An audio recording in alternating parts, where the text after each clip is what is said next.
IPL 2025లో royal Challengers Bengaluru వరుసగా రెండో విజయం సాధించింది. ఇది కేవలం గెలుపు మాత్రమే కాదు, విరాట్ కోహ్లీ 17 ఏళ్ల కల. మ్యాటర్ ఏంటంటే 2008 తర్వాత ఆర్సీబీ చెన్నైలో సీఎస్కేను ఒక్కసారి కూడా ఓడించలేదు. 17 ఏళ్లుగా సీఎస్కేనే పైచేయి సాధిస్తుంది. ఆర్సీబీ ఎప్పుడు చెన్నైకి వచ్చినా కూడా సీఎస్కే ఓడించి పంపించింది. ఇన్ని సంవత్సరాల తర్వాత ఆర్సీబీ సీఎస్కేను ఓడించి ఈ భారీ రికార్డునైతే బద్దలు కొట్టేసింది. అది కూడా భారీ తేడాతో. అంటే చెన్నై సూపర్ కింగ్స్ తో జరిగిన మ్యాచ్ లో 50 పరుగుల భారీ తేడాతో ఆర్సీబీ గెలుపును సొంతం చేసుకుంది. 197 పరుగుల భారీ లక్ష్యంతో బరిలోకి దిగిన సీఎస్కే 20 ఓవర్లలో 8 వికెట్లు కోల్పోయి 146 పరుగులు మాత్రమే చేసింది. సీఎస్కే బ్యాటర్లలో రచిన్ రవీంద్ర 41 పరుగులతో టాప్ స్కోరర్ గా ఈ మ్యాచ్ లో ధోని ముందుగా రాక తప్పలేదు. ధోని ఉన్నంతసేపు 16 బంతుల్లో 3 4లు 2 6లతో 30 పరుగుల మెరుపు ఇన్నింగ్స్ తో ఫ్యాన్స్ కి పైసా వసూలు ఆటను చూపించాడు.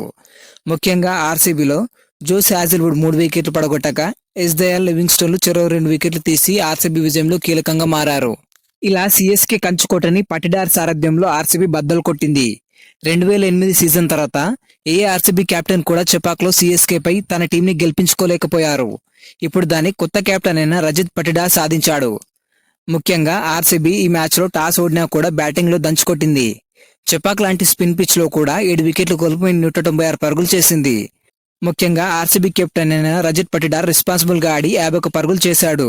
అలాగే ఇందులో పిల్సాట్ 32 పరుగులతో మంచి స్టార్ట్ అయితే అందించాడు.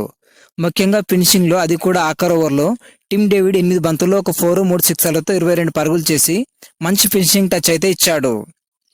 ఈ మ్యాచ్ లో సీఎస్కే ఓటమితో ఫ్యాన్స్ టీంపై చాలా కోపం చూపిస్తున్నారు. ఎందుకంటే సీఎస్కే మిడిల్ ఆర్డర్ అస్సలు బాగాలేదు. ముఖ్యంగా శామ్ కరణ్, దీపక్ హుడాలు టీంకి భారంగా మారుతున్నారు. కానీ సీఎస్కే టీం వాళ్ళని తప్పించడం లేదు. ఈ టీంలో రాహుల్ త్రిపాఠి కూడా దారుణంగా ఆడుతున్నాడు. ఇలాంటి ప్లేయర్స్ ని తీసేయకుండా ఇంకా ఎందుకు ఉంచుతున్నారని ఫ్యాన్స్ ఫైర్ అవుతున్నారు.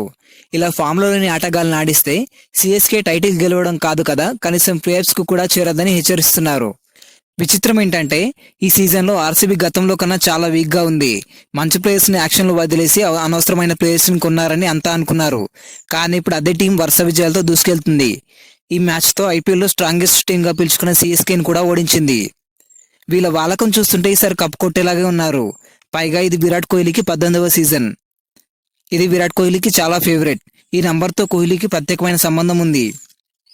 ఈ ఆర్సీబీ వర్సెస్ సీఎస్కే మ్యాచ్ లో ఆర్సీబీ చెన్నైని భారీ తేడాతో ఓడించడంతో పాయింట్స్ టేబుల్లో ఆర్సీబీ మొదటి స్థానంలో స్థిరంగా నిలిచింది.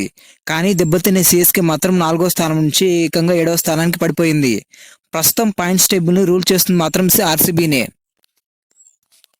అలాగే సీఎస్కే ప్లేయర్స్ సరిగ్గా ఆడకపోవడానికి ధోని ఫ్యాన్స్ కూడా ఒక కారణమని సీఎస్కే మ్యాజిక్ ప్లేయర్ అయిన అంబట్ రాయుడు అన్నాడు. అది కూడా ఒక రకంగా నిజమే. ఎందుకంటే ధోని లోయర్ ఆర్డర్ లో బ్యాటింగ్ వస్తాడు. కానీ ఆయన బ్యాటింగ్ చూడడం కోసం ముందున్న ప్లేయర్స్ ని త్వరగా అవుట్ కావాలని కోరుకుంటారు. అదే ప్లేయర్స్ సామర్థ్యాన్ని దెబ్బతీస్తుంది.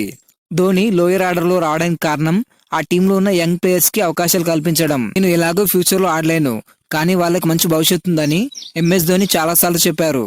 అలాగే ఆయనకు మోకాళ్ళ నొప్పి సమస్య కూడా ఉంది. ఒకవేళ అతను ముందుగా బ్యాటింగ్ వచ్చి ఆటలో ఇంజూరీ అయితే ధోని మళ్ళీ ఇక ఐపీఎల్ ఆడలేకపోయే ఛాన్స్ కూడా ఉంది. ఈ మ్యాచ్ లో జరిగిన మరో విచిత్రం ఏంటంటే ఈ ఆర్సీబీ వర్సెస్ సీఎస్కే మ్యాచ్ లో మీరు ఫ్యాన్స్ ని గమనించినట్లయితే అందరూ కూడా రెడ్ లాలీపాప్స్ ని పట్టుకొచ్చారు. వాస్తవానికి ఇవి తేవడానికి కారణం ఏంటంటే మళ్ళీ సీఎస్కే ఆర్సీబీని లాలీపాప్ లా చప్పరించి పడేసి ఓడిస్తుందని. కానీ వాళ్ళ లాలీపాప్స్ వాళ్ళకే తినిపించేలా చేసింది ఆర్సీబీ. ఈ దెబ్బతో సీఎస్కే ఫ్యాన్స్ కి గట్టిగా బుద్ధి చెప్పినట్టు అయింది. ఈ వీడియో మీకు నచ్చినట్లయితే లైక్ చేయండి. మరిన్ని అప్డేట్స్ కోసం మన ఛానల్ని సబ్స్క్రైబ్ చేసుకోండి.